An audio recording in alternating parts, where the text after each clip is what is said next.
Latisha Chong, hairstylist who helped change fashion, dies at 32, very young age.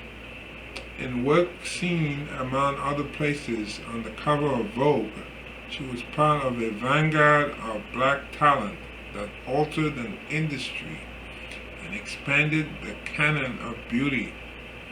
When Telfa Clements, the mischievous Liberian American designer, attended the Met Gala in 2019, it was Latisha Chong who created his Marshall wig, which gave him the look of a siren from a silent film. In March, when Rosalia, the experimental Spanish pop megastar, appeared on The Tonight Show starring Jimmy Fallon, Miss Chong prepared her sleek, modern flamenco hairdo for her photo on the cover of the September issue of Vogue, in which she announced her retirement. Miss Chong gave Serena Williams honey-colored locks, like Botticelli's Venus. Miss Chong, an innovative, effervescent hairstylist who created looks for fashion stars like Mr. Clemens, artists like Miss Williams, and actors like Tracy Ellis Ross, as well as the stars of The Real Housewives of Potomac, died on July 19 in Manhattan. She was 32. Her death in a hospital was not widely reported at the time. Her sister, Afesha Chong, said the cause was metastasized breast cancer. Ah, that's incredible. At 32 years old, you wouldn't think of breast cancer, especially metastasized. Latisha was part of what the critic Antoine Sargent called the new black vanguard. Gabriella Carafa Johnson, the Vogue contributing editor who produced Miss Williams' shoot, said in a phone interview, Miss Carafa Johnson is in that cohort too. She was the first black woman editor to style a Vogue cover when she put the model Paloma Alcesa, a full-figured black woman, on the cover of the magazine's January 2021 issue and asked Miss Chong to do her hair. She was one of the tradesmen behind the fashion imagery, the editors, photographers, stylists, and makeup artists who are expanding the visual landscape to include the people who have always been at the forefront of style and taste, but have been rejected from the modern canon. As Carafa Johnson continued, it's a pan-African ideal, with a lot of us from the diaspora investigating and interrogating our blackness in a very wide industry like fashion. Miss Chong, she added, was the best in the business. She could do extraordinary things with hair, from geometric shapes that defy gravity to the most natural styles, working often with lace front wigs, the go-to crown of many black women, bleaching, coloring, and plucking these natural hair creations to her own meticulous vision. Miss Chong, a former airman in the Air Force, had grown up watching her mother, a hairstylist, and others in the weekend marathons at the local salons in the Flatbush area of Brooklyn that catered to a largely Caribbean clientele. Black hair is a family thing in our neighborhood, Afesha Chong said. Everyone comes to the salons on Saturday, and you learn to nurture the hair, but also the soul. Latisha picked that up quickly.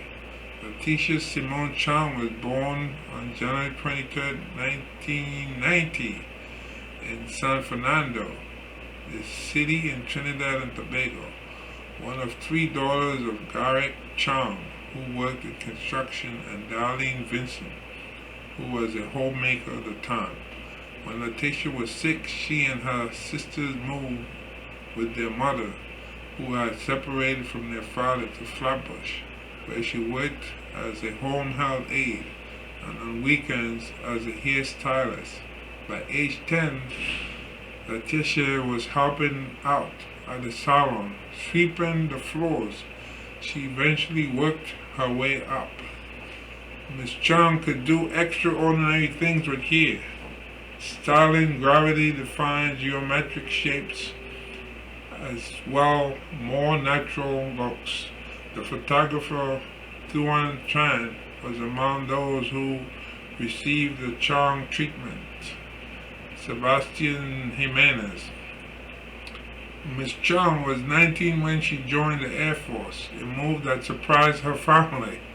She rose to the rank of senior airman, working in hospitality in Charleston, South Carolina, before being deployed in 2011 to Qatar, where she volunteered for a special mission to assist the Army dismantling missiles, said Virginia Miller, who served with her in Charleston. When she returned, Ms. Chong was diagnosed with stage 4 breast cancer and Hodgkin's lymphoma. She left the service with an honorable medical discharge in 2014. In 2017, she graduated from Charleston Southern University, a Christian school, where she studied biology. In addition to her sister Afesha, Ms. Chong is survived by her son Malachi Chong, another sister Latisha Chong, and her parents. Ms. Chong returned to New York City after college and began to dip back into styling. She worked for Michelle Jones, whose Thief Salon in Brooklyn is ground zero for pixie cuts and other staples of Pan-African beauty. Mr. Clarence was a family friend, and she began to work on his hair too. They liked to watch The Real Housewives while doing so, and had a particular fondness for the ladies of Atlanta and Potomac. Before long, Ms. Chong was the hair director for Mr. Clemens' popular company. His Talfa tote bags are known as Bushwick Birkins and come with the slogan, "It's not for you, it's for everyone." When Mr. Clemens appeared on the cover of Time magazine in March of 2021 as one of that year's Next 100, it was Ms. Chong who styled his trademark braids. In 2019, when he introduced his unisex collection of deconstructed haute streetwear in Milan and Paris with an army of models, friends and family, she was in charge of their eclectic looks. When he outfitted the Liberian team for the Tokyo Olympics in 2020, she worked on the athletes' hair, and in 2021, when he collaborated with the shoe company UGG and invited his beloved Potomac housewives to model, she styled their hair too. "Every milestone I've had, she's been there," said Mr. Clemens, one of the fashion world's most sought-after designers in recent years. "She did everyone's hair, not just the models. When my mom and my aunt showed up, she would do them too. She did it because it was going to make everyone feel better." Ms. Chong, on a photo with the casting director Gito left, and Ian Isaiah, a musician, model, and fashion brand director, whose hair Ms. Chong often styled. The Serena Williams Vogue cover, which captured a star at a pivot point, would be Miss Chong's last job. Miss Carifa Johnson had imagined Miss Williams undergoing a baptism, posed on the beach at the ocean's edge. She chose her production team carefully, and it mattered that Miss Chong was among them. I needed a team that believed Serena belonged on the cover of Vogue and understood black beauty and hair, she said, especially hair. It had to be Latisha. But after years of remission, Miss Chong's cancer had come roaring back. By May, she was in a wheelchair. Her family did not want her to fly to Florida, where the shoot was to be held on May 19th, because she was so weak. Yet she was determined, and she worked for weeks beforehand, finding the right wigs for Miss Williams and spending hours customizing them to the right shape and color. Her assistant Tev Kinal accompanied her to Florida, and together they worked on Miss Williams, carefully braiding Miss Williams' own hair into cornrows to prepare it for the wigs, and taking their time doing so.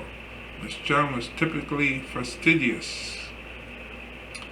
Mr. Carifa Johnson began to panic. A thunderstorm was headed their way. Finally, Miss Chong was done. Miss Williams walked out to the beach, and Mr. Kanad carried Miss Chong and placed her in a director's chair. Luis Alberto Rodriguez, the photographer, began to shoot as Miss Williams, the billowing train of her sky blue Balenciaga gown, scooped up in the arms of her daughter, Olympia, moved gracefully at the water's edge. As the wind blew and Miss Williams turned this way and that, Miss Chong, with Mr. Kanad at her elbow, adjusted her flowing hair so that it was just right. Wow, that's an interesting article there. Miss Chong, she died at a very young age, at the age of 32. And she was behind the scenes of all these different celebrities, including Serena Williams. And this was just recently, when she was in Vogue and she announced her retirement. Oh, rest in peace, young lady. Wow, what a life. A stage 4. That kind of cancer is not easy to detect when you're that young, unless you're really paying real attention. But you don't expect that to show up at that age.